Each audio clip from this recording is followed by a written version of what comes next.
तर या निष्काम कर्मयोगाला जाणून आपण बघितलं की भगवंतांसाठी कर्म कर, की हे तुला युद्ध करायचंय आणि हे युद्ध तू माझ्यासाठी कर. ज्याप्रमाणे आपण हनुमंताचं उदाहरण बघितलं की प्रभूंच्या सेवेसाठी, मग ती लंका जाळली पण कुणासाठी जाळली, तर भगवंतांच्या सेवेसाठी. कारण त्या सीता मातेला जेव्हा बघायला गेले होते तेव्हा तिच्या त्या तशा परिस्थितीमध्ये तिला बघून हनुमंताला खूप त्रास झाला, खूप वाईट वाटलं. आणि आपल्या प्रभूंसाठी आपण काय करू शकतोय, तर तो राग अनावर झाला होता हनुमंताला. आणि पण तो रागाचं रूपांतर कशात होतं, तर ते भगवंतांची सेवा होतं.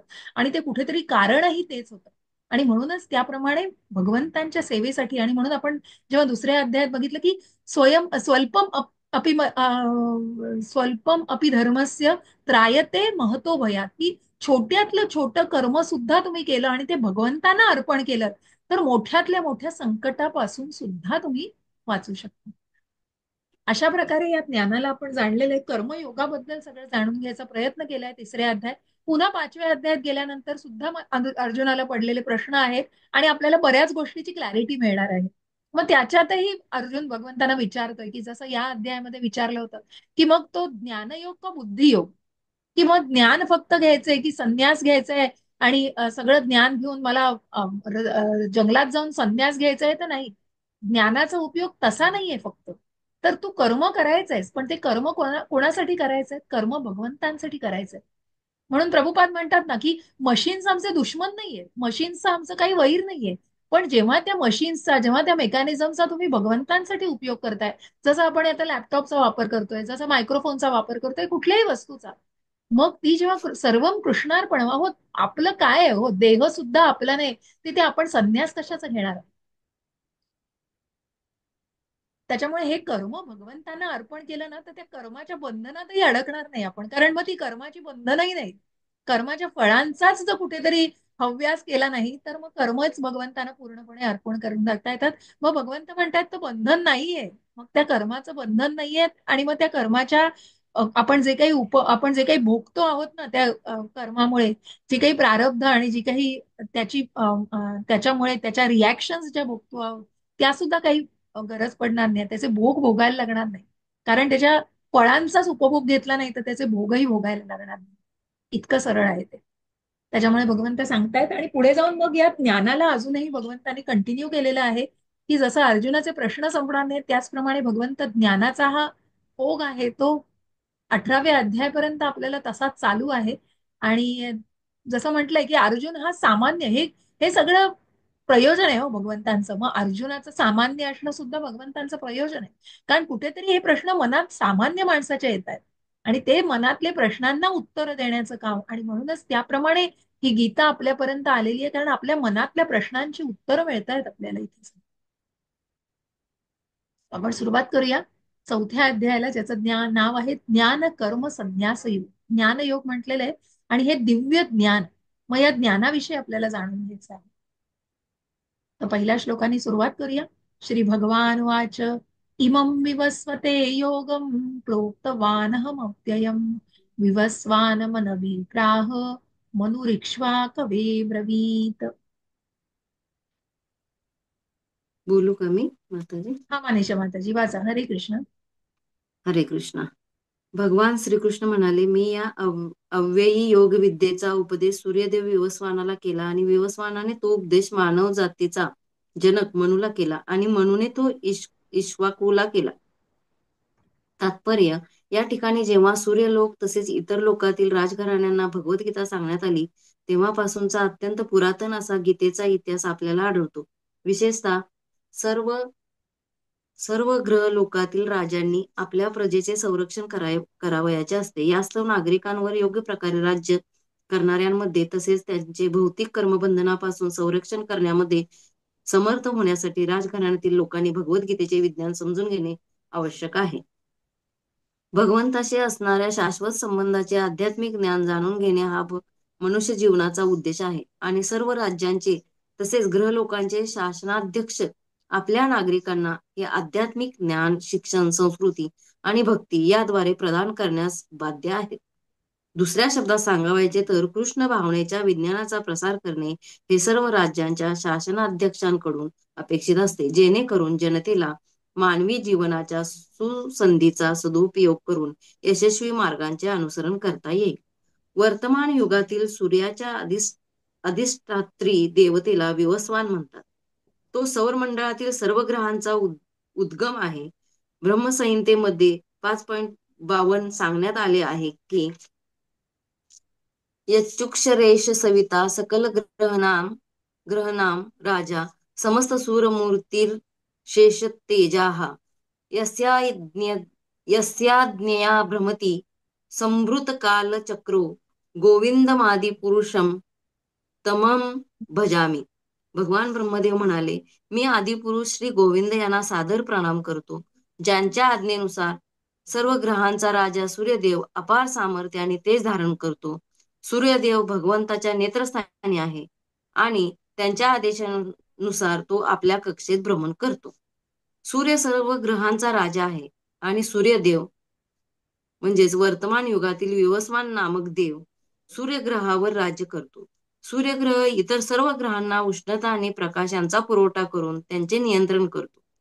तो श्रीकृष्णांच्या आज्ञेनुसार भ्रमण करीत असतो आणि भगवान श्रीकृष्णांनी सर्वप्रथम विवस्वानाला गीतेचे विज्ञान समजावून देण्याकरता आपला पहिला शिष्य केले. म्हणून गीता हा शूद्र सांसारिक पंडितांकरिता असलेला केवळ काल्पनिक प्रबंध नसून तो अंत काळापासून चालत आलेला ज्ञानाचा प्रमाणित ग्रंथ आहे. महाभारतामध्ये शांती पर्व 348.51 व 52 यामध्ये गीतेचा इतिहास आपल्याला पुढील प्रमाणे आढळतो. त्रेतायुगादौ ततो विवस्वान मनवे ददौ मनुष्य लोक भृत्यर्थ सुता एक्ष्वाकवे ददौ इक्ष्वाकुणाच कथितो व्याप्य लोकान व्यथितः. त्रेतायुगाच्या प्रारंभी भगवंतांशी असणाऱ्या संबंधाविषयीचे हे ज्ञान विवस्वानाने मनूला सांगितले. मानवजातीचा जनक मनू याने हे विज्ञान आपला पुत्र व पृथ्वीचा अधिपती महाराज इक्ष्वाकूला प्रदान केले आणि महाराज इक्ष्वाकू हे प्रभू श्री रामचंद्र अवितीर्ण झालेल्या रघुवंशाचा पूर्वज होते. म्हणून महाराज इक्ष्वाकूच्या काळापासून भगवद्गीता मानवी समाजामध्ये अस्तित्वात आहे. 4,32,000 वर्षे चालणाऱ्या वर्तमान कलियुगातील नुकतीच 5 वर्षे संपली आहेत. यापूर्वी द्वापार युग 8 लाख वर्ष होते आणि द्वापार युगापूर्वी त्रेतायुग 1,02,000 12 लाख वर्ष 12 लाख 4 लाखाच्या दुप्पट 12 लाख मग 12 12 लाख 12 लाख वर्षे होते. याप्रमाणे सुमारे 2 लाख नाही 20 2 लाख ना दशलक्ष म्हणजे 20 येस 2 दशलक्ष 5,000 वर्षापूर्वी म्हणून भगवद्गीता आपला पुत्र आणि शिष्य पृथ्वी लोकाचा अधिपती महाराज इक्ष्वाकूला सांगितले. वर्तमान मनुचे आयुष्य सुमारे 3 3 करोड कोटी येस 3 त्याच्याही पुढे करोड जातं मला वाटतं. हा 3 करोड 5 लाख 3,000 53 वर्ष लाख नाही 53 हेही लाख त्याच्या पुढेच येस त्याच्याही पुढे हा 53 लाख 3 हो करोड 53 लाख येस वर्ष इतकी वर्ष आहे आणि त्यापैकी 12 120 करोड दशलक्ष पुन्हा 120 120 दशलक्ष कारण लक्ष ते हा येस बरोबर 100 आणि इतकी वरती इतकी वर्ष व्यतीत झाली आहेत. भगवंतांनी आपला शिष्य सूर्यदेव विवस्वान याला मनूच्या जन्मापूर्वी गीता सांगितली. हे मान्य केल्यास सर्वसाधारणपणे निदान 1 करोड नाही 12 करोड हे नाही 1 4 अब्ज जात आहे हे अब्ज जातात 1 अब्ज ते हो 1 अब्ज 20 20 दशलक्ष आणि 400,000 वर्ष दशलक्ष 400,000 वर्षापूर्वी गीता सांगण्यात आली आणि मानवी समाजात गीता 20 लाख 20 वर्षापासून दशलक्ष बरोबर म्हणजे दशलक्ष मनूपासून ती सांगण्यात आली त्याच्यामुळे तेवढ्या हा आधीचा जो आकडा आहे त्याप्रमाणे मनूनेही हा हा भगवद्गीता येस हा 20 दशलक्ष वर्षापासून वर्षांपासून अस्तित्वात आहे. अस्तित्वात आहे 20 दशलक्ष वर्षापासून अस्तित्वात आहे. 5,000 वर्षापूर्वी भगवंतांनी अर्जुनाला पुन्हा गीता सांगितली. प्रत्यक्ष गीता आणि गीतेचे प्रवक्ते श्रीकृष्ण यांच्या मतानुसार हे गीतेच्या इतिहासाचे स्थूल अनुमान आहे. सूर्यदेव विवस्वानाला गीता सांगण्यात आली कारण तो क्षत्रिय तसेच सर्व सूर्यवंशी क्षत्रियांचा जनकही आहे. भगवद्गीता ही वेदांप्रमाणेच आहे आणि गीता ही भगवंतांनी सांगितली असल्यामुळे गीतेतील ज्ञान अपौरुषेय आहे. ज्याप्रमाणे मानवी भाषा वाचून वेदांचा स्वीकार जसा आहे तसा केला जातो, त्याचप्रमाणे गीतेचाही स्वीकार मानवी मताशिवाय केला पाहिजे. बरोबर. वादविवाद करणारे भौतिकवादी आपल्या मताप्रमाणे गीतेवर तर्क करतील, परंतु त्यांच्या तर्कांना भगवद्गीता जशी आहे तशी असे म्हणता येणार नाही. म्हणून गीतेचा गुरु शिष्य परंपरेद्वारे जसा आहे तसा स्वीकार केला पाहिजे. आणि या ठिकाणी सांगण्यात आले आहे की भगवंतांनी गीता सूर्यदेवाला सांगितली. सूर्यदेवाने आपला पुत्र मनूला आणि मनूने आपला पुत्र इक्ष्वाकूला सांगितली. हरे कृष्ण हरे कृष्ण माताजी. माताजी, हरे कृष्ण, धन्यवाद.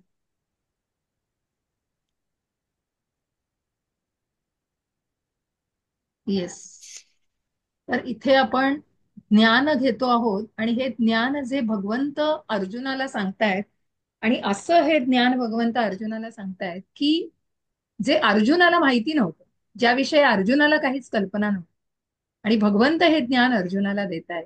तर जसं इथे आधीचा काही थोडासा जो काही भौतिकतेविषयी सांगितलेला आहे, आणि कशा प्रकारे हे ज्ञान, की ज्ञान, शिक्षण, संस्कृती आणि भक्ती याद्वारे प्रदान करण्यास, कारण की जे काही शासनाध्यक्ष आहेत त्यांनी या नागरिकांना हे ज्ञान देणं बाध्य आहे. आणि कृष्ण भावनेच्या विज्ञानाचा प्रसार करणे हे सर्व राज्यांच्या शासनाध्यक्षांकडून अपेक्षित असते, जेणेकरून जनतेला मानवी जीवनाच्या सुसंधीचा उपयोग करून यशस्वी मार्गाचे अनुकरण करता येईल. कारण ही कृष्ण भावना जे आपल्या प्रभुपादांनी मिशन हातात घेतलंय, की हे मिशन, प्रभुपाद म्हणतात मी कुठेही गेलेलो नाही, मी माझ्या पुस्तकांमधून आहे. आणि त्याचप्रमाणे प्रभुपाद या मिशन, की हे जे प्रत्येक प्रत्येक जीवाच्या हृदयामध्ये हा असं बहरायचं आहे, हो, या कृष्ण भावनेचा प्रसार करायचा आहे.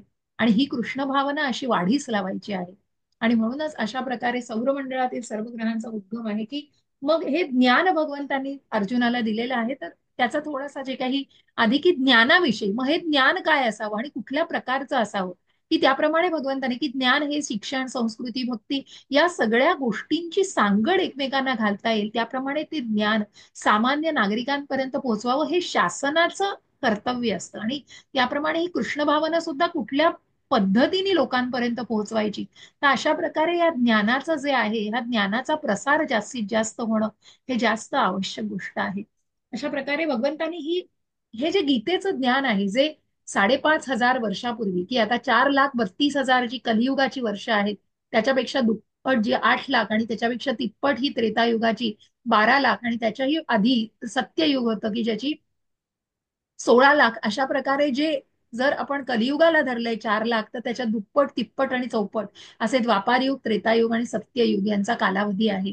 आणि कशा प्रकारे मग या सगळ्यांचा या कालावधी, आता 4,32,000 म्हणजे त्यातली जर फक्त 5 वर्ष, 5.5 वर्ष, 5,500 वर्ष गेलेली असतील, तर अजून कितीतरी काळ, 32,000पैकी फक्त म्हणजे 27,000 वर्ष अजून आहेत, की जी अजून बाकी आहेत, 26 ते 27. मग आता त्याच्याही पुढे पुढे चाललेलो आहोत आपण. पण या प्रकारे कलियुगाचा हा कालावधी संपलेला आहे. पण याच्या आधी आणि जो काही कालावधी 5,500 वर्षांपूर्वी जेव्हा द्वापार युग होतं, तेव्हा भगवंतांनी ही गीता कोणाला सांगितली? अर्जुनाला सांगितलेली आहे. आणि हेच ज्ञान भगवंतांनी त्याच्याही आधी कोणाला सांगितलेलं आहे? तर भगवंत अर्जुनाला सांगतायत की भगवंतांनी हे ज्ञान विवस्वानांना, की सूर्यदेव विवस्वानांना जे सत्ययुगामध्ये होते, आणि सूर्यदेव विवस्वानांना हे ज्ञान दिलेलं आहे. सूर्यदेवांनी हे ज्ञान त्यांचा पुत्र इक्ष्वाकू, जे रघुकुळाचे पूर्वज होते, इक्ष्वाकू महाराज, त्यांनी हे त्यांच्यापर्यंत, हे त्यांचा मुलगा इक्ष्वाकू यांना दिलेलं आहे. विवस्वानांचा मुलगा इक्ष्वाकू, आणि इक्ष्वाकूनी आपलं हे ज्ञान आपला मुलगा मनू याला दिलेलं आहे. मग मनूचा उगम, की मनू याने मानव जातीचा उगम केलेला आहे. आणि म्हणूनच या काळापासून ते ज्ञान मानव जातीपर्यंत आलेलं आहे असं भगवंतांनी सांगितलेलं आहे. पण हे ज्ञान सूर्यदेव विवस्वानांना भगवंतांनी सांगितलेलं आहे.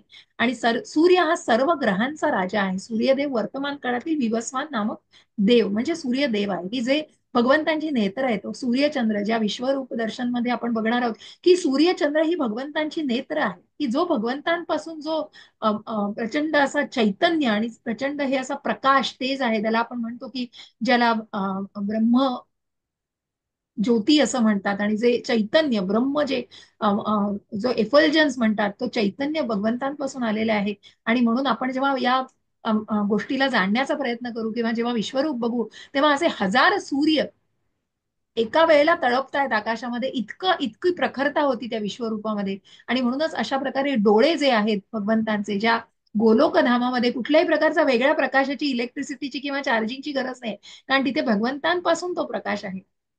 आणि म्हणूनच सूर्यचंद्र हे भगवंतांचे नेत्र आहे. तर अशा या सूर्यदेव विवस्वानांना सूर्यग्रह व इतर ग्रहांना उष्णता व प्रकाश देण्याचा पुरवठा करून त्यांचे नियंत्रण करतो. श्रीकृष्णांच्या आज्ञेनुसार तो भ्रमण करत असतो. आणि भगवान श्रीकृष्णांनी सर्वप्रथम विवस्वानाला भगवद्गीतेचं हे ज्ञान समजावून सांगितलेलं होतं.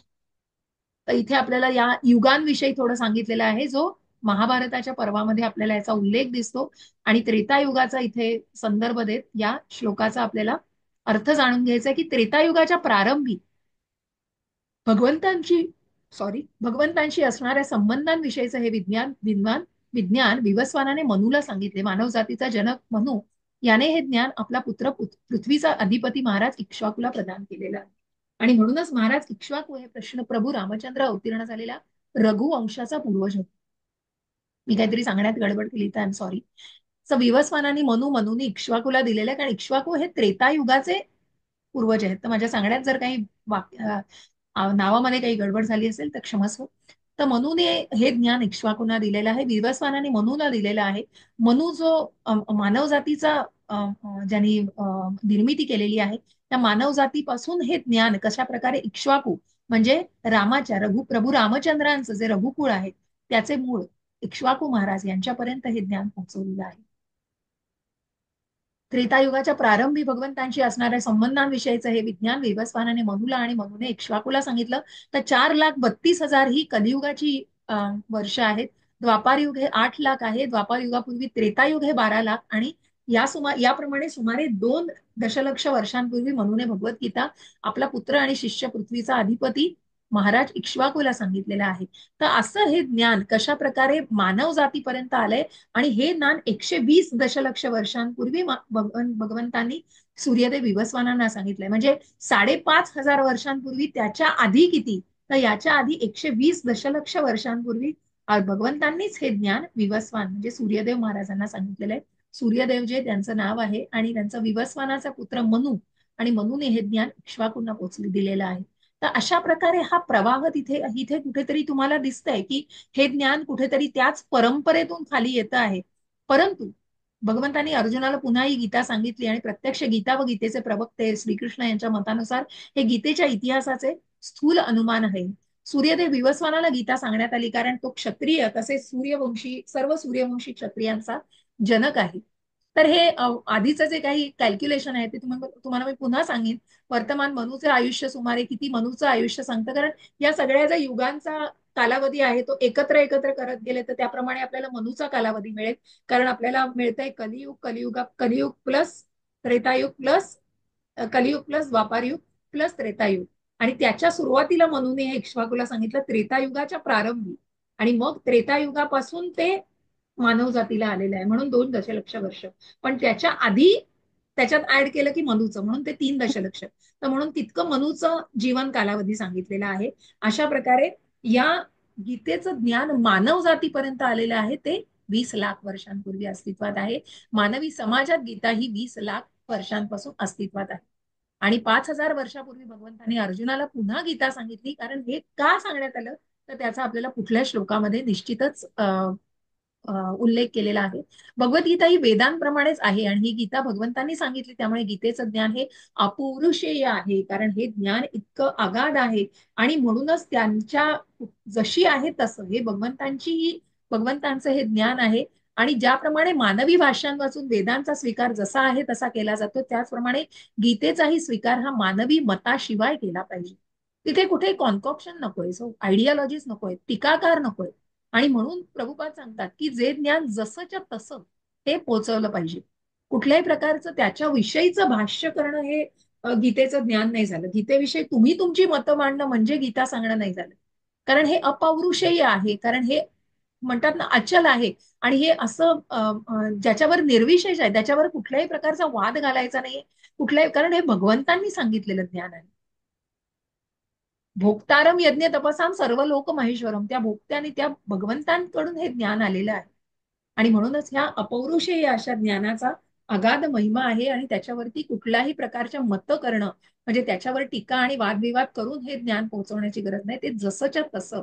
आणि म्हणून ही परंपरेतून आलेलं हे गीतेचं ज्ञान आहे. म्हणून आपण म्हणतो की या गीतेचं महत्व हे आहे. ज्या आंब्यांच्या आपण उल्लेख केला होता की तो आंबा झाडावरून जसाच्या तसा टोपलीमध्ये कसा जातो, कारण तो अगदी व्यवस्थितपणे सेफली तो एक दुसऱ्या जे काही साखळी करतात तिथे, त्या साखळीमध्ये त्या एका हातामधून दुसऱ्या हातामध्ये आणि सोपून मग तो त्या टोपलीत घातला जातो. आणि म्हणून तो योग्य प्रकारे जसाच्या तसा त्याच्यात ठेवला जातो.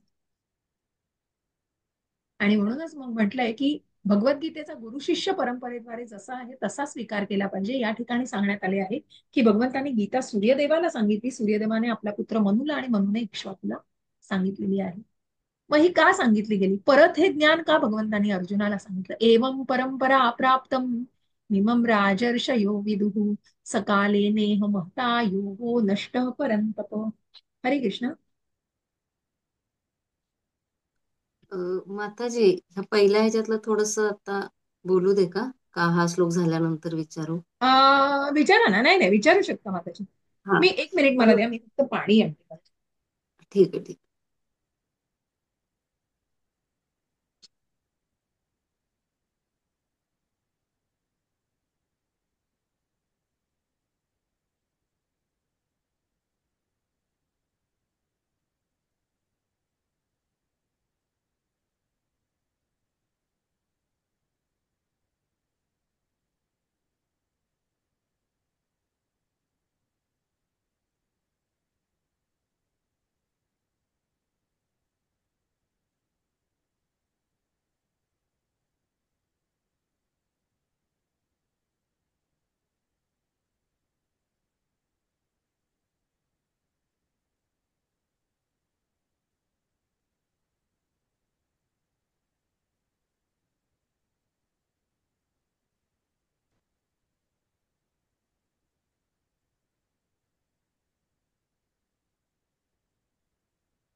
येस, क्षमस्व. बोला माताजी. हरे कृष्ण. हा, मला ते युगाचंच फक्त पाहिजे होतं. हा की हा, बोला ना. म्हणजे पहिल्यांदा सूर्यदेवाने सूर्यदेवाला सांगितली, मग ती बरोबर. सत्ययुगात सांगितली का? बरोबर बरोबर, सत्ययुगात सूर्यदेवानं सत्ययुगात सांगितली. हा, सत्ययुगात सूर्यदेवाला सांगितली. मग आता जर म्हणजे कलियुग आपण ह्या पद्धतीनं आकडेवारी जर धरली, म्हणजे त्याच्या डबल हो डबल झालं ना. हो 4, 8, 12 आणि हो. 12 दुनी 32, बरोबर. 12 दुनी 24. नाही, कसं आहे की कलियुगाला एक्स हा, धरलं ना तर एक्स, 2x, 3x, 4x, म्हणजे असं त्याप्रमाणे का? चार, हा, 4 दुने 8, 4 त्रिक 12, म्हणजे त्याच्या तिप्पट त्रेतायुग आहे. आणि त्याच्या चौपट सत्ययुग आहे, 4 चोक 16. हा हा हा अशा हा, प्रकारे 16,64,000 वर्षी ही सत्ययुगाची झालेली आहे. त्याच्या आधी 12 लाख वर्ष ही त्रेतायुगाची, आणि 8 लाख वर्ष ही द्वापार युगाची, आणि 4,32,000 हा कालावधी कलियुगाचा आहे. ओके. मग म्हणजे सत्ययुगात ही सूर्यदेवाला सांगितली, येस. आणखी त्रेतायुगाच्या प्रारंभी मनुला सांगितली. मनुला सांगितली. आणि हा. मनुने ती आणि इक्ष्वाकुला त्रेतायुगामध्येच, की जे प्रभू रामचंद्रांच्या रघुकुळाचे मूळ आहेत, इक्ष्वाकू हा महाराज. हा, आणि मध्ये गॅप पडला, म्हणून हा, हे पुन्हा मध्ये गॅप परत. पडला म्हणूनच. हा आणि ती मानव जातीवर, म्हणून 120 दशलक्ष वर्षांपूर्वी म्हणजे विवस्वानांना सांगितली. पण 20 लक्ष वर्षांपूर्वी म्हणजे ती मनुला सांगितली, त्याच्यामुळे ती मानव जातीपर्यंत आली. म्हणजे मानव जाती ही मनूपासून सुरुवात झाली. मनुने इक्ष्वाकुला जे ज्ञान दिलं तेव्हा. आणि म्हणून ती हम्म, मनूपासून जी धरलेली आहे ती गीता ही हा. मानव जातीपर्यंत आलेली आहे. आलं हा ते लक्षात? मनूपासून मनूपासून असल्यामुळे ती मानव जातीपर्यंत आली, येस येस कारण तो येस. मूळ पुरुष झाला.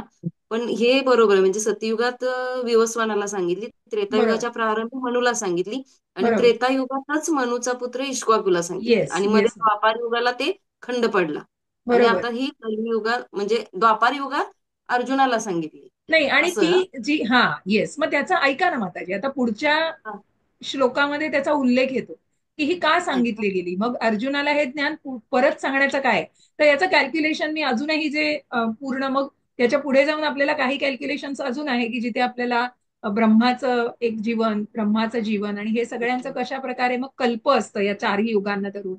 मग त्याचं कॅल्क्युलेशन काही काही आहे, तर त्याच्या खूप खोलात न जाता आता आपण हे जाणून घेऊ की किती याचा हो कालावधी हो आहे. 4,32,000 हो. म्हणजे हा कलियुग किती आहे, द्वापार युग किती आहे, त्रेतायुग आणि सत्ययुग हा कालावधी दिलेला आहे. आणि या कालावधी अनुसार सत्ययुगामध्ये म्हणजेच भगवंतांनी हे ज्ञान 120 दशलक्ष वर्षांपूर्वी विवस्वान सूर्यदेवांना सांगितलं. हा आणि मनूला जेव्हा सांगितलं, विवस्वानाने मनूपर्यंत हे ज्ञान आणलं. आणि मनूने इक्ष्वाकुला जेव्हा सांगितलं तेव्हा हे पृथ्वी तलावरती आलं. आणि म्हणून ते 20 हा, म्हणजे दशलक्ष वर्ष. द्वापार येस युगात. Yes yes. द्वापार युगाच्या द्वापार युगात शेवटी नाही, का? हे असं. त्रेतायुगाच्या हा सुरुवातीलाच हा आलं. हा, ठीक आहे. त्रेतायुगातच इक्ष्वाकू महाराज आहेत, जे रघु डायनॅस्टीचे, जे रघु कुळाचे मूळ आहेत, प्रभू रामचंद्रांच्या कुळाचे. आलं लक्षात? आवाज माताजी कट होतोय तुमचा. ब्रेक व्हायला आवाज लागलाय कट आवाज. होत आहे आणि आता नेट तर आहे ऍक्च्युली. हरे कृष्ण माताजी, आवाज हरे ब्रेक कृष्ण. होत होता. हा आता येतोय हा आवाज? हा, मला फक्त म्हणजे हा हा येतोय. म्हणजे ओके. कॅल्क्युलेशन मध्ये नव्हतं जायचं, फक्त मला काय हे करायचं होतं की सत्ययुगात विवस्वानाला सांगितली, आणि नंतर त्रेतायुगातच मनुला आणि इक्ष्वाकुला सांगितली, इक्ष्वाकू आणि महाराजांनी अर्जुनाला सांगितलं सांगितली ते युग. द्वापार युगामध्ये. हा, ते द्वापार युग. हा पण आता पुढे अर्जुनांना ऐका, सांगितली ती. म्हणजे त्याचा उल्लेख दुसऱ्या हा, श्लोकामध्ये जो दिलेला आहे तो ऐका पूर्ण.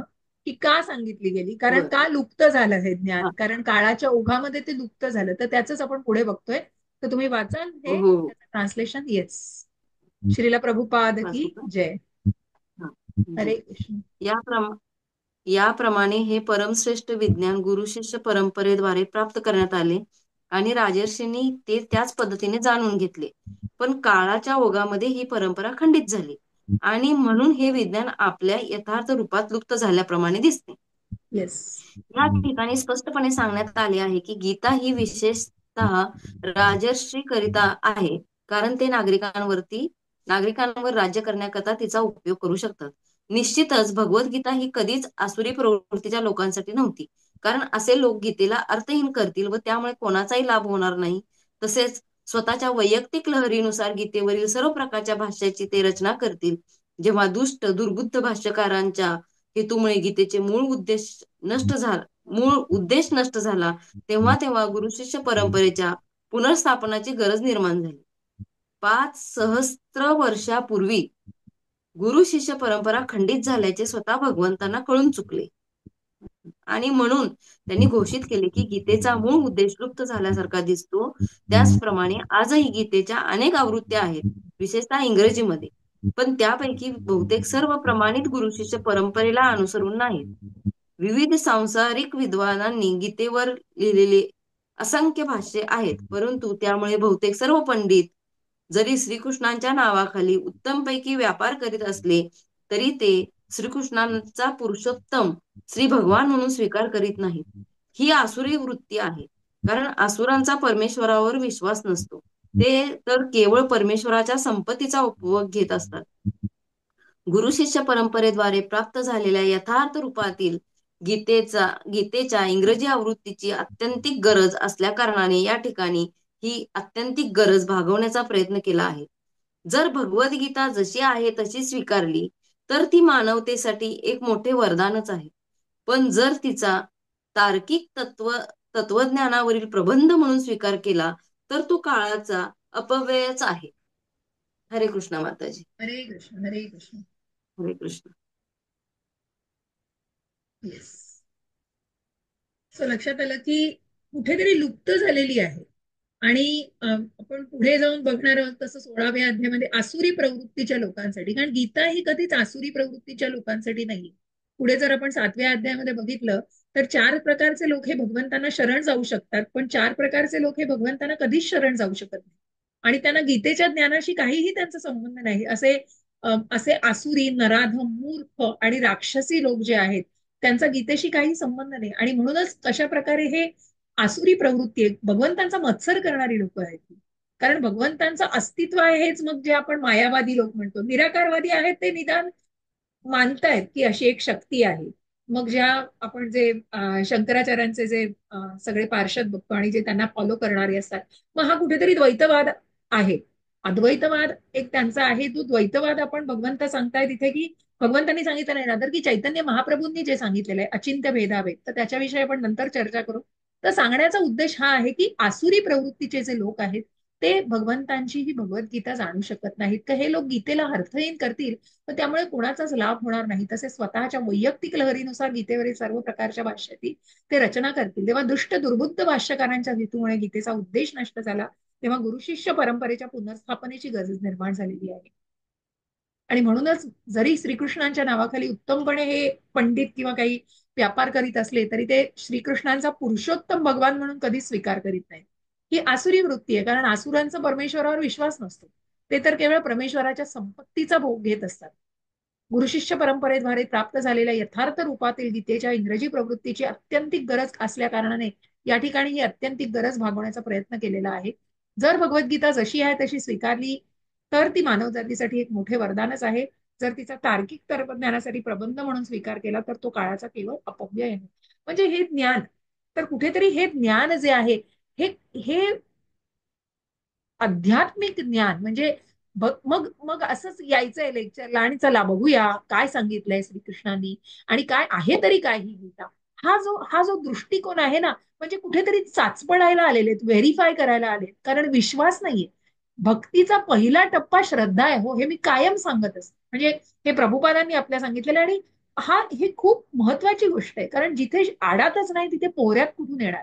कारण श्रद्धा ही खूप महत्वाचा भाग आहे. आणि तीच जर नसेल, तोच जर विश्वास भगवंतावर नसेल, तर पुढच्या गोष्टी ओघानेच टळल्या हो. आणि म्हणूनच अशा प्रकारे तार्किक कुठल्याही प्रकारचं ज्ञान नकोय, तर यथार्थ रूपातलं ज्ञान हवं. आणि म्हणून वेळोवेळी अशा प्रकारचं यथार्थ ज्ञान जर लुप्त होत गेलं तर निश्चितच भगवंतांची पुन्हा ते ज्ञान देणं हे भगवंतांना निश्चित आवश्यकता पडते त्याची. आणि म्हणूनच हे ज्ञान यथार्थ रूपामध्ये आपल्याकडे येणं हे जास्त आवश्यक आहे. आणि म्हणून हे काळाच्या ओघामध्ये कुठेतरी लुप्त झालेलं आहे त्याची.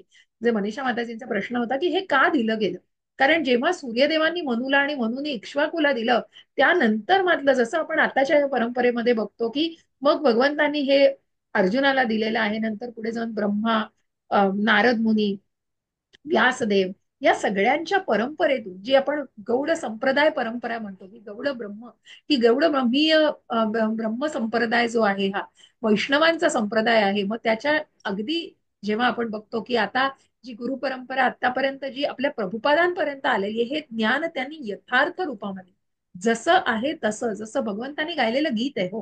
गीता ही म्हणूनच भगवत गीता का म्हटलेली आहे, की भगवंतांनी गायलेलं हे गीत आहे. जे हे आपण म्हणून त्या रिदम मध्ये जेव्हा म्हणतो, हे संस्कृत सगळे श्लोक आहेत.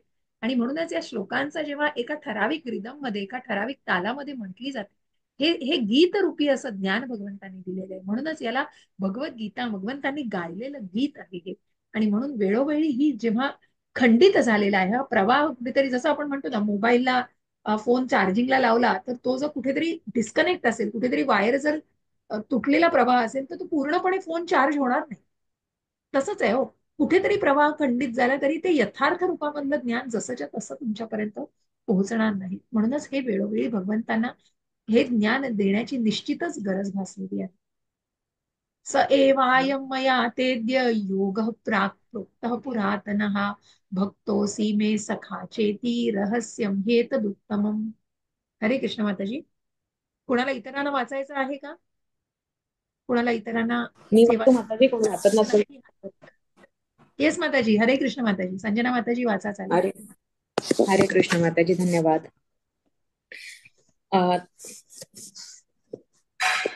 भगवंतांशी असणाऱ्या संबंधाचे ते अत्यंत पुरातन विज्ञान आज मी तुला सांगत आहे, कारण तू माझा भक्त तसेच मित्रही आहे आणि म्हणून तू या विज्ञानाचे दिव्य रहस्यही जाणू शकतोस. तात्पर्य: भक्त आणि आसुर असे मनुष्याचे दोन वर्ग आहेत. अर्जुन हा भक्त असल्यामुळे भगवंतांनी त्याला हे दिव्य विज्ञान प्रदान करण्यासाठी निवडले, परंतु असुरांना हे दिव्य रहस्यमय विज्ञान समजणे शक्य नाही. या महान ज्ञान ग्रंथांच्या अनेक आवृत्त्या आहेत. त्यापैकी काही भाष्ये भक्तांनी केली आहेत तर काही भाष्य असुरांनी केली आहेत. भक्तांनी केलेले भाष्य खरे आहेत तर असुरांनी केलेले भाष्य निरर्थक आहे. अर्जुना श्रीकृष्णांचा पुरुषोत्तम भगवान म्हणून स्वीकार करतो आणि अर्जुनाच्या पदचिन्हांचे अनुसरण करून केलेले कोणतेही भाष्य म्हणजे या महान विज्ञान प्रत्यर्थ केलेली वास्तविक भक्तिपूर्ण सेवाच आहे. तरीही आसुरी प्रवृत्तीचे लोक भगवान श्रीकृष्णांचा वास्तविक उपास करीत नाही. या उलट ते श्रीकृष्णांविषयी बनावट रचना करतात आणि साधारण वाचकांना श्रीकृष्णांच्या उपदेशाच्या मार्गापासून दूर नेतात. या ठिकाणी अशा चुकीच्या मार्गाबद्दल एक सूचना आहे. मनुष्याने अर्जुनापासून असलेल्या परंपरेचे अनुसरण करण्याचा प्रयत्न करावा आणि अशा रीतीने श्रीमद भागवत गीतेच्या या महान विज्ञानापासून स्वतःला लाभान्वित व्हावे. धन्यवाद माताजी. हरे हरे कृष्ण. कृष्ण. हरे कृष्ण. तुला प्रभुपाद की जय. तर अशा प्रकारे या भगवंतांशी असणाऱ्या संबंधांचं ते अत्यंत पुरातन विज्ञान मी तुला सांगत आहे, कारण तू माझा भक्त तसेच मित्रही आहेस. भगवंत हे पुन्हा पुन्हा सांगत आहेत. भगवंतांनी 9व्या अध्यायामध्ये सुद्धा राजगुह्य ज्ञान अर्जुनाला दिलंय. तेव्हा सांगितलं की तू माझा मत्सर करत नाहीस. आणि म्हणून इथे सुद्धा आपल्याला आसुरी प्रवृत्ती की भगवंतांचा मत्सर करणारे भगवंतांना कधी जाणूच शकत नाही, कारण जिथे विश्वासच नाही. हो, श्रीकृष्ण आहे त्याच गोष्टीवर विश्वास नाही, कारण मग मी फक्त आणि मग हे मैथुनाने चाललेलं आहे आणि असे तथाकथित तर्कवाद केले जातात. आणि म्हणूनच तू या विज्ञानाचं रहस्यही जाणू शकतोस, कारण तिथे ना अर्जुनाला कन्व्हिन्स करण्याची कुठलीच गरज नाहीये भगवंताना. अर्जुन हा दैवी आहे. हो, अर्जुन हा भगवंतांचा भक्त आहे, लाडका सखा आहे. आणि भगवंत आणि अर्जुनाचे संबंधच काही वेगळे आहेत. ते भक्त भगवंतांचा आणि भगवंत हे भक्त वत्सल आहेत. हो, ते वेळोवेळी भक्तांचा संघ भगवंतांना हा कायमच हवा हवा असं वाटतं. जसं एखादा भक्त भगवंतांशिवाय राहू शकत नाही ना, तसं भगवंतही भक्ताशिवाय नाही राहू शकत. कारण जसं म्हटलंय ना की याच अध्यायामध्ये आपल्याला पुढे पुढे बघायचं आहे की का आलेत भगवंत, का का त्यांनी प्रकट का झालेले. भगवंताचा जन्म कधीच होत नाही, ते अजन्म आहेत. हो, आणि म्हणून ते प्रकट का होत आहेत, प्रत्येक युगामध्ये त्या मूळ रूपामध्ये का प्रकट व्हावं लागतंय त्यांना, का त्यांनी कोणाला आज्ञा केली तर कोणीही त्यांच्या आज्ञेने काहीही गोष्टी साध्य करू शकतात. पण जे भक्तांच्या संगातामध्ये येत आहेत. आणि म्हणूनच ज्या याच्या पुढे जाऊन आपल्याला आपण जे पुढचे श्लोक वाचू त्याच्यामध्ये नक्की आपल्याला जाणून घ्यायचंय की भगवंतांचं हे प्रकट होणं आणि याचं कारण आणि कशा प्रकारे प्रकट झालेले आहे भगवंत, हेही आपण जाणून घेणार आहोत. तर अशा प्रकारे श्रीकृष्णांविषयी बनावट जे रचना करतात, साधारण वाचकांना श्रीकृष्णांच्या उपदेशाच्या मार्गापासून दूर नेतात. या ठिकाणी अशा चुकीच्या मार्गाबद्दल एक सूचना आहे आणि मनुष्याने अर्जुनापासून आलेल्या परंपरेचे अनुसरण करण्याचा प्रयत्न करावा. जसं म्हटलंय 3ऱ्या अध्यायामध्ये की बघा, आपण अनुसरण आणि अनुकरण या दोन गोष्टींची तफावत जाणून घेतली पाहिजे. या दोन गोष्टींमधला फरक फार महत्वाचा आहे. अनुसरण करणं म्हणजे तुम्ही आदर्श व्यक्तीला फॉलो करणं, कोणालाही कॉपी करायचं नाही. जसं आपण म्हटलं ना गेल्या अध्यायामध्ये की कशा प्रकारे भगवंतांनी तो गोवर्धन पर्वत उचलून धरलेला आहे. हो, बोटावरती उचलून धरलेला आहे. 7 दिवस 7 रात्र उचलून धरलेला आहे तो पर्वत. पण म्हणून कोणी आपल्या करंगळीवर उचलू शकेल का पर्वत? तसंच त्या शंकरांनी समुद्र मंथनाच्या वेळेला एक विषाचं पूर्ण प्याला विष प्राशन केलेले आहेत, निळकंठ झालेले आहेत ते, आणि त्यांनी त्यांनी ते विष प्राशन करून पचवलेलं आहे. हो, पण आपण एक थेंब विष घेतलं तरी मनुष्य मृत्यू पावतो. तिथे आपली काय व्यथा, कारण आपण या जन्म मृत्यू जरा व्याधी या दुःखालयम अशाश्वतम मध्ये आहोत, या भौतिक प्रकृतीमध्ये आहोत आपण. आणि आपण कुठल्याही प्रकारचा असा तो तथाकथित ना की मी म्हणजे भगवंत, की क्वालिटेटिव्हली सगळ्या गोष्टी आहेत म्हणून तुम्ही देव नाहीत, म्हणून तिथे कॉपी करायला जाऊ नका काही. पण निश्चितच अर्जुनाने सांगितलेल्या, म्हणून अर्जुन भगवंत अर्जुनाला सांगतायत 3री अध्यायात की जिथे आपण त्या परंपरेचा कुठेतरी धोका म्हटलं तर तसं होणार नाही. जर आदर्श व्यक्ती जी आहे तिच्या पावलावर पाऊल टाकून जर चाललं गेलं, तिला अनुसरण केलं गेलं, तर निश्चितच ह्या चांगल्या मार्गांचा आणि चांगल्या गोष्टींचा निश्चितच आपण जास्तीत जास्त प्रसार करू शकू. आणि म्हणूनच अशा या ज्ञानाचा जास्तीत जास्त प्रसार केला जाईल, योग्य पद्धतीने केला जाईल, कारण जो अर्जुनाला फॉलो करेल. आणि म्हणून अशा रीतीने श्रीमद भगवद्गीतेच्या या महान विज्ञानापासून स्वतःला लाभान्वित करावं, असं हे गीतेचं ज्ञान. आणि आपल्याला तर म्हणजे खरोखर आपल्यासारखे आपणच सुदैवी की आपल्याला घरात बसून हे ज्ञान 4 वर्षापूर्वी या इस्कॉन मँगलोरशी मी जोडले गेले. अक्षरशः ती परिस्थिती काय होती, सगळेजण आपण 2-3 वर्ष त्या पॅन्डेमिक मधनं गेलो, तेव्हा तर अक्षरशः वरदान होतं हो आपल्याला हे. म्हणजे खरोखर की हे ज्ञान आपल्याला मिळालेलं आहे, हेच आपलं कुठेतरी भगवंतांनी निवडलेलं आहे आपल्याला. की या सहवास मिळणं आणि या भक्तांचा सहवास ऑनलाईन का होईना, पण आपण या सहवासात येतो आहे, कुठेही दूर जाण्याची इच्छा नसते या सहवासापासून. आणि म्हणून त्या भक्तीच्या टप्प्यावरती तसे टप्पेच दिलेले आहेत. श्रद्धा आहे, साधू संघ आहे, भजन क्रिया आहेत. म्हणजे तुम्ही ती जेव्हा भजन क्रिया, हे सगळे संबंध अभ्युदय, की तो संबंध प्रस्थापित करायचा आहे कोणाशी, तर भगवंतांशी प्रस्थापित करायचा. आणि म्हणूनच अशा या विज्ञानापासून निश्चितच स्वतःला लाभान्वित केलं पाहिजे. आपण 2 श्लोक अजून घेऊया. अर्जुन उवाच अपरं भवतो जन्म परं जन्म विवस्वतः कथमेतद्विना द्विजानीयां त्वमादौ प्रोक्तवान् इति. हरे कृष्ण. हरे कृष्ण माताजी वाचा. वाचा माताजी. विमल माताजी. येस माताजी. हरे कृष्ण. अर्जुन म्हणाला, सूर्यदेव व्यवसनाला हा जन्माने तुमच्यापेक्षा ज्येष्ठ आहे, म्हणून प्रारंभी तुम्ही या विज्ञानाचा उपदेश त्याला सांगितला, हे मी कसे जाणावे. अर्जुन भगवंताचा दृढ भक्त आहे, तर मग त्याचा कृष्णाच्या शब्दावर विश्वास कसा बसू शकत नाही. वस्तुस्थिती ही आहे की अर्जुन स्वतःसाठी विचारणा करीत नसून त्यांचा भगवंतावर विश्वास नाही. तसेच श्रीकृष्णाचा पुरुषोत्तम श्री भगवान म्हणून स्वीकार केला पाहिजे. ही गोष्ट ज्यांना आवडत नाही त्या असुरांसाठी करीत आहे. श्रीकृष्ण किंवा पुरुषोत्तम श्री भगवान यांची जणू काही स्वतःला जाणीव नसल्याप्रमाणे तो केवळ अशा लोकांसाठी या मुद्द्यावर प्रश्न करीत आहे. 10व्या अध्यायावरून स्पष्ट होईल की श्रीकृष्ण पुरुषोत्तम श्री भगवान आहेत, सर्व गोष्टीचे मूळ उगमस्थान आहेत आणि आध्यात्मिकतील अंतिम तत्व आहेत, हे अर्जुनाला निश्चितपणे ज्ञात होते. अर्थात श्रीकृष्ण या पृथ्वीवर देवकी पुत्र म्हणून अवतीर्ण झाले होते. श्रीकृष्ण हे तेच पुरुषोत्तम श्री भगवान आदी शाश्वत पुरुष कसे होते हे एखाद्या साधारण मनुष्याला समजणे अत्यंत कठीण आहे. म्हणून हा मुद्दा स्पष्ट करण्याकरता अर्जुनाने हा प्रश्न श्रीकृष्णासमोर मांडला, जेणेकरून श्रीकृष्ण स्वतः अधिकारवाणीने बोलू शकतील. श्रीकृष्ण सर्वोच्च अधिकारी आहेत. ते संपूर्ण जगताने आत्ताच नव्हे तर अनादिकाळापासून मान्य केले आहे, पण केवळ असुरच त्यांना स्वीकार करीत नाहीत. असे असले तरी सर्वांनी श्रीकृष्णाचा सर्वोच्च अधिकारी पुरुष म्हणून स्वीकार केल्यामुळे अर्जुनाला त्यांच्या समोर हा प्रश्न उपस्थित केला, जेणेकरून साक्षात श्रीकृष्ण स्वतःचे वर्णन असुरांनी करण्यापूर्वीच करू शकते. कारण असुर हे त्यांना स्वतःला तसेच त्यांच्या अनुयांना समजता येईल अशा प्रकारे श्रीकृष्णांना विकृत स्वरूपात प्रस्तुत करतात. यास्तव प्रत्येकाने स्वतःच्या हितासाठीच श्रीकृष्णाचे विज्ञान जाणणे अत्यावश्यक आहे. म्हणून जेव्हा श्रीकृष्ण हे स्वतःबद्दल बोलतात तेव्हा ते साऱ्या लोकांसाठी मंगलदायक आहे. स्वतः श्रीकृष्णाने केलेले विश्लेषण असुरांना विचित्र वाटू शकते, कारण असुर नेहमी श्रीकृष्णांना आपल्या दृष्टिकोनातूनच जाणत असतात. पण जे भक्त आहे ते जेव्हा श्रीकृष्ण स्वतः संबंधी निरूपण करतात तेव्हा त्याच्या निरूपणाचे अंतःकरणपूर्वक स्वागत करतात. श्रीकृष्णाच्या प्रामाणिक वचनाचे भक्त नेहमी पूजन करतात, कारण ते श्रीकृष्णाबद्दल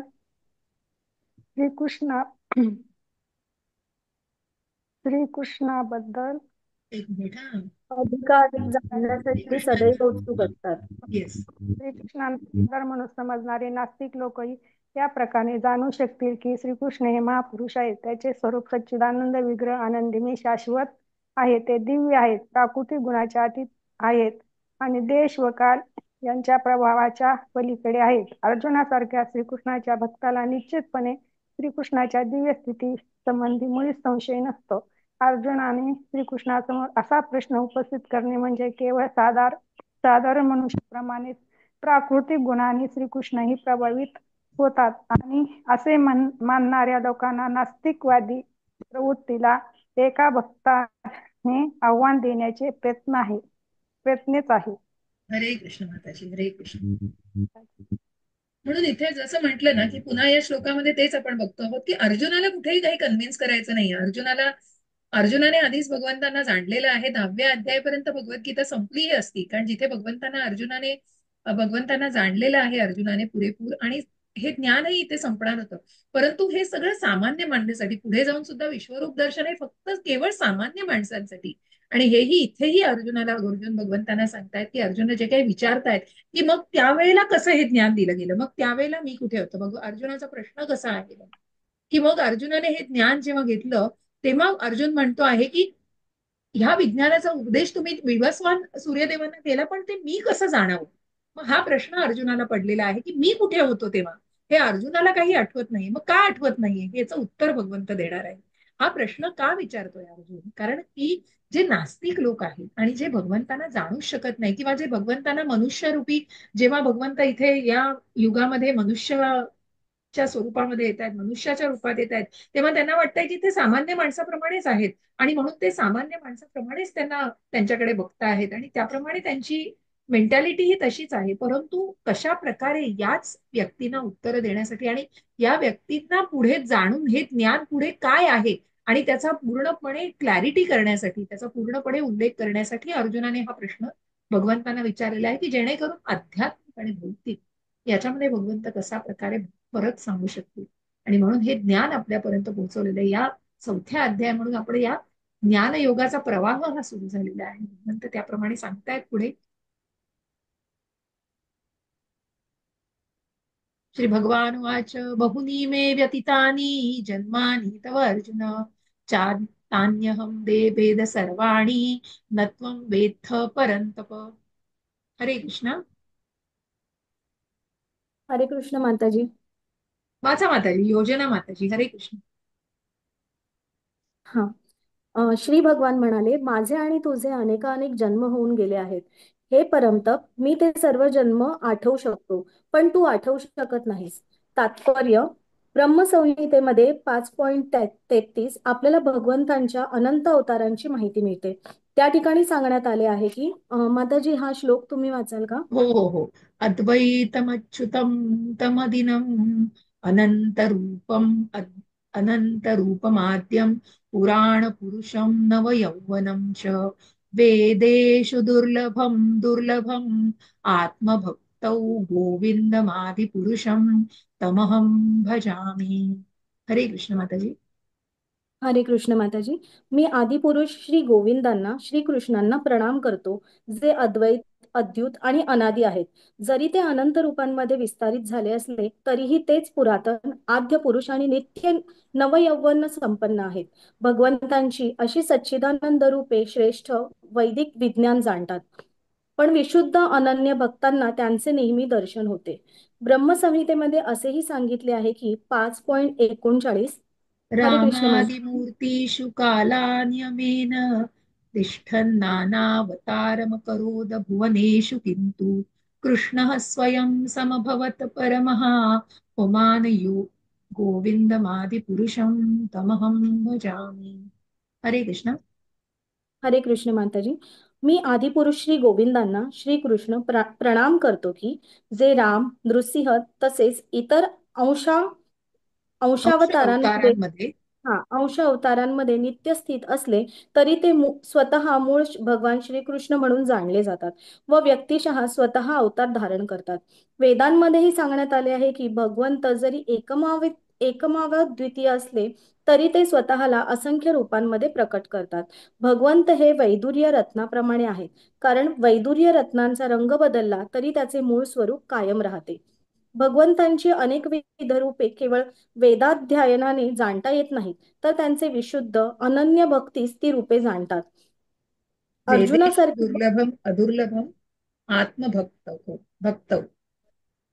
अर्जुनासारखे भक्त हे भगवंतांचे नित्य पार्षद असतात आणि जेव्हा भगवंत अवतार धारण करतात तेव्हा त्यांची विविध प्रकारे सेवा करण्यास त्यांचे पार्षदही अवतरित होतात. अशा पार्षदांपैकी अर्जुन हा एक पार्षद आहे. आणि या श्लोकावरून कळून येते की काही लाख वर्षांपूर्वी जेव्हा भगवान श्रीकृष्णांनी सूर्यदेव विवस्वानाला भगवद्गीता सांगितली तेव्हा अर्जुनही निराळ्या रूपामध्ये उपस्थित होता. पण भगवंत आणि अर्जुनामधील भेद हाच आहे की भगवंतांना त्या घटनेचे स्मरण होते तर अर्जुनाला ती घटना स्मरत नव्हती. अंशरूप जीव आणि भगवंत यांच्यामध्ये हाच भेद आहे. अर्जुनाला जरी या ठिकाणी शत्रुदमन करणारी शक्तिशाली वीर किंवा परंतप म्हणून संबोधण्यात आले असले तरी तो आपल्या पूर्वजन्मात घडलेल्या गोष्टी पुन्हा आठवू शकत नाही. म्हणून भौतिकदृष्ट्या जीव कितीही श्रेष्ठ असला तरी तो भगवंतांची बरोबरी करू शकत नाही. जो भगवंतांचा नित्य पार्षद असतो तो निश्चितच मुक्त जीव असतो, पण तरीही तो भगवंतांची बरोबरी करू शकत नाही. ब्रह्मसंहितेमध्ये भगवंतांचे अच्युत म्हणून वर्णन करण्यात आले आहे. अर्थात भगवंत जरी भौतिक प्रकृतीच्या संपर्कात असले तरी त्यांना स्वतःचे कधीच विस्मरण होत नाही. म्हणून जीव अर्जुनाप्रमाणे मुक्त असला तरी तो सर्व दृष्टीने भगवंतांशी कधीच समान होऊ शकत नाही. अर्जुन जरी भगवंतांचा भक्त असला तरी त्याला कधी कधी भगवंतांच्या स्वरूपाचे विस्मरण होते. पण भगवंतांच्या देवी कृपेचे भक्त तात्काळ त्यांच्या अच्युत स्वरूपाला जाणू शकतो. अभक्त किंवा असुर भगवंतांचे दिव्य स्वरूप जाणू शकत नाही. त्यामुळेच गीतेतील या वर्णनाचे आकलन आसुरी बुद्धीच्या लोकांना होऊ शकत नाही. अर्जुन आणि श्रीकृष्ण दोघांचेही स्वरूप शाश्वत असले तरी श्रीकृष्णांना लाखो वर्षापूर्वी आपण केलेल्या क्रियांचे स्मरण होते, तर अर्जुनाला आपल्या क्रियांचे स्मरण नव्हते. या ठिकाणी आपण हे जाणू शकलो की जीवाने आपले शरीर बदलल्यामुळे त्याला सर्व गोष्टींचे विस्मरण होते, पण भगवंत आपले सच्चिदानंद शरीर बदलत नसल्यामुळे ते सर्व गोष्टी आठवू शकत होते. ते अद्वैत आहेत, अर्थात त्यांचे शरीर आणि त्यांचे स्वतःचे स्वरूप यात काहीही भेद नाही. भगवंतांशी संबंधित प्रत्येक गोष्ट आध्यात्मिक आहे, पण बद्ध जीव आपल्या भौतिक देहापासून भिन्न आहे. जेव्हा भगवंत हे भौतिक प्रकृतीमध्ये अवतीर्ण होतात तेव्हा सुद्धा त्यांचे शरीर आणि आत्मा अभिन्न असल्या कारणाने त्यांची स्थिती ही साधारण जीवाहून नेहमीच भिन्न असते. भगवंताचे हे दिव्य स्वरूप असुर जाणू शकत नाही. या दिव्य स्वरूपाचे वर्णन स्वतः भगवंतांनी पुढील श्लोकामध्ये केले आहे. हरे कृष्ण माताजी. हरे कृष्ण माताजी. श्रीला प्रभुपाद की जय. खूप सुरेख वर्णन केलेलं आहे, म्हणून तात्पर्य सोडावंसं वाटत नाही कुठेही. नाही तर कधी कधी पॉइंट वाईज गेलं तर आपण थोडं गाळू शकतो, पण खूप सुंदर प्रभुपादांनी आपल्याला उदाहरणासह आणि दाखल्यांसह अतिशय सुरेखपणे समजावलेलं आहे की कशा प्रकारे भौतिकता आणि आध्यात्मिकता. कारण अर्जुनाला पडलेला प्रश्न मार्मिक आहे हो, जो त्यांनी रिप्रेझेंट करतोय सामान्य माणसाला, की एखाद्या सामान्य माणसाच्या मनातील मग मला का ते आठवत नाही. तू जर त्यावेळेला ते सांगतायत, कारण आता अर्जुन आणि भगवंतांच्या वयामध्ये फारसा फरक नसतो, मग त्यावेळेला तुम्ही तेव्हा होतात, मग मी कुठे होतो, हा प्रश्न अर्जुनाच्या मनात पडलेला आहे. आणि म्हणून तिथे भगवंत सांगतायत की इथेच हा भेद जाणायचा आहे. आणि म्हणूनच मग भगवंत आणि अर्जुनामधील भेद हाच की भगवंतांना त्या घटनेचे स्मरण होते, पण अर्जुनाला ती घटना स्मरत नव्हती. अंशरूप जीव आणि भगवंत यांच्यामध्ये हाच भेद आहे, हाच अचिंत्य भेद अभेद. म्हणजे कशा प्रकारे चैतन्य महाप्रभूंनी त्याचं उल्लेख आणि त्याचं कशा प्रकारे सांगितलेलं आहे, विश्लेषण केलेलं आहे की क्वालिटेटिव्हली येस, आपण भगवंतांचेच अंश आहोत. ममई वांशो जीवलोके जीवभूत सनातन, की भगवंतांचेच अंश आपण आहोत, आपण आध्यात्मिक आहोत, आपण मूळ आध्यात्मिक आहोत. भगवंतांसारखंच आपले गुण आहेत, परंतु आपण भगवंत नाही. जसं मी सांगताना नेहमी ती तो मगातलं पाणी आणि बादलीतलं पाणी, किंवा मग समुद्रातला एक थेंब आणि अख्खा समुद्र, की समुद्रातला एक थेंब पण हा खारटच असतो, पण म्हणून अख्खा समुद्र आपण नाहीये हो, तो थेंब आहे, म्हणून त्या थेंबाला समुद्राशी तुलना नाही करतायत. म्हणून गुणात्मक दृष्ट्या क्वालिटेटिव्हली आपण भगवंतांसारखे आहोत, पण परिमाणात्मक दृष्ट्या आपण भगवंतांसारखे नाही. आणि म्हणूनच त्याप्रमाणे जाणून घ्यायचं आहे की ही भौतिकता, की जिथे भगवंत यांचे अद्वैत आहेत हो, त्यांचं शरीर आणि आत्मा हा एकच आहे, पण आपलं शरीर आणि आत्मा हा वेगवेगळे आहे. आणि म्हणूनच अर्जुनाला ते स्मरत नाहीत, कारण अर्जुनाने सामान्य माणसाचं तिथे प्रतिनिधित्व केलेलं आहे. आणि म्हणून तो भौतिक त्या प्रकृतीतील आहे. अशा या भौतिकतेमध्ये भगवंत सांगतायत की तुला ते आठवत नाहीये, पण मला माहितीये त्यावेळेला तूही कुठे होतास आणि कसा होतास ते. कारण याचं स्मरण तुला होणार नाही, कारण तू आध्यात्मिक आहे. म्हणजे हे भगवंत त्या स्वरूपात नाही, पण तुला ते आठवणार नाहीये. कारण इथे हा फरक जाणवलेला आहे की भौतिकता आणि आध्यात्मिकता. आणि म्हणूनच प्रत्येक युगामध्ये जे सच्चित आनंद आहेत, की जे शाश्वत आहेत, चित म्हणजे ज्ञानाने परिपूर्ण आहेत आणि आनंदमय, अशा या त्या मनोमय, जेव्हा आपण पुढे जाऊन त्याचे कोश बघणार आहोत, तशा या आनंदमय कोशामध्ये प्रभू आहेत. आणि म्हणूनच भगवंत आहेत. अशा या भगवंतांचं जे भगवंत जे आहेत की जे अद्वैत आहेत, ते कायमच ज्यांचं शरीर आणि आत्मा हा एक आहे, ते प्रत्येक युगामध्ये प्रकट होत आहेत. हो. ज्या ज्या वेळेला गरज पडते, मग ते पुढच्या श्लोकांमध्ये आपण बघणार आहोत. परित्राणाय साधूनां विनाशाय च दुष्कृतां धर्म संस्थापनार्थाय संभवामी युगे. आणि म्हणून असे भगवंत जे आहेत ते प्रत्येक युगामध्ये प्रकट होत आहेत, अजन्म आहेत ते. आणि म्हणूनच जो भगवंतांचा नित्य पार्षद असतो, सॉरी, तो निश्चितच मुक्त जीव असतो, पण तरी तो भगवंतांची बरोबरी करू शकत नाही, कारण त्या भक्ताला ना आपली पोझिशन माहिती असते. हो, आपण भगवंतांचे सेवक आहोत. आणि म्हणूनच ती इटर्नल, ती जी अगदी आध्यात्मिक स्थान आहे ना, ते माहिती असतं, कारण मूळ आपण भगवंतांचेच अंश आहोत याची खात्री असते. अशा प्रकारे तो जीव वावरत असतो आणि तोच शुद्ध भक्त असतो. आणि भगवंत जरी भौतिक प्रकृतीच्या संपर्कात असले तरी त्यांना स्वतःचे कधीच स्मरण होत नाही, कारण भौतिक प्रकृतीचा त्यांच्यावर कुठलाही प्रभाव नसतो. त्यांनी निर्मिती सगळ्याची केली आहे. भौतिकता आणि आध्यात्मिकता ही भगवंतांचीच निर्मिती आहे. म्हणून तर ही माया तितकी स्ट्रॉंग आहे. हो, कारण ती भगवंतांचीच निर्मिती आहे, पण भगवंतांवर याचा कुठलाही प्रभाव नाही. आणि म्हणूनच जीव अर्जुनाप्रमाणे मुक्त असला तरी तो सर्व दृष्टीने भगवंतांशी कधीच समान होऊ शकत नाही. भगवंतांशी संबंधित प्रत्येक गोष्ट ही आध्यात्मिक आहे, पण बद्ध जीव आपल्या भौतिक देहापासून भिन्न आहे. जेव्हा बद्ध जीव म्हणजे जीवात्मा हा देहापासून भिन्न आहे, जेव्हा भगवंत हे भौतिक प्रकृतीमध्ये अवतीर्ण होतात, तेव्हा सुद्धा त्यांचं शरीर आणि आत्मा अभिन्न असल्या कारणामुळे त्याची स्थिती ही ती साधारण जीवाहून नेहमी भिन्नच असते. कारण जे मायावादी लोक आहेत किंवा जे जाणू शकत नाहीत भगवंतांना, त्यांना असं वाटतं की ते मनुष्य रूपात आलेले आहेत म्हणजे ते सामान्य माणसांप्रमाणेच जगतायत, सामान्य माणसांप्रमाणेच आहेत. अहो, पण भक्तच एक फक्त हे जाणू शकतो, भक्तच त्या भगवंतांना त्या स्वरूपामध्ये जाणू शकतो, आणि तोच भगवंतांशी ते नातं प्रदान करू शकतो.